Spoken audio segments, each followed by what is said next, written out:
আনাস রাদিয়াল্লাহু তাআলা নূরে একদিন নবীজি ডাক দিছে 10 বছরের খাদেম। কয় বছরে? কথা কেন? কয় বছরে? 10 বছরের খাদেম আনাস রে নবীজি আনাস করে ইয়া রাসূলুল্লাহ আমি দেখে আমার মনটা এখন ভালো আছে, তুই আমার কাছে যা চাউনের চাইয়ালা আমি আল্লাহর কাছে কইয়া তোরে কবুল করাই দেব। তুই আমার 10 বছর ধরে খেদমত করছ, জীবনে কিচ্ছু চাইছ তা কিতা চাইতি মন ভাই? কয় আনাস কই ইয়া রাসূলুল্লাহ কথা ঠিক নেই। কয় হ কথা ঠিক, তুই যা চাইবি আমি আল্লাহরে কইয়া তাই তোর লাগে কবুল করায়। নবীরে হলো মুস্তাজিবুদ দাওয়া, তারা যেই দোয়া করে দোয়া লগে লগে কবুল। সুবহানাল্লাহ কইতেন না? আনাস দেখেন কি বুদ্ধিমান মানুষ, কর্মচারী হইতে পারে, কি বুদ্ধি আল্লাহ দিছে। এবার আনাসে কই ইয়া রাসূলুল্লাহ আমি যা চাইবো তা কি আপনি আল্লাহর কাছে চাইবেন?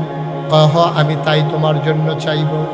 কয় যদি আল্লাহ আপনি যদি এইটাই মনের কথা হয় তাইলে আপনি একটা কাজ করেন, আমি দুনিয়ার ভিতরে যেমন করে 10 বছর আপনার খেদমত করেছি জান্নাতের ভিতরেও আমি আপনার খাদেম হইতে চাই।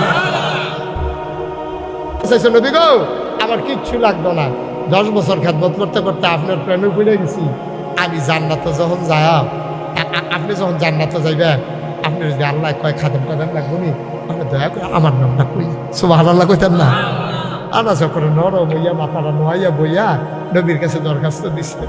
নবীজি আনাস রে, ও আনাস তোরে তো বুদ্ধি হয়েছে কবে, তুই এত বুদ্ধিমান হইছ কবে? তুই চাইলে শুরু করে চাইয়া বইস বড় না, তুই চাইছ শুরু করে আমার খাদে বইতে চাস, কিন্তু চাইয়া বইস বড় জিনিস কইয়া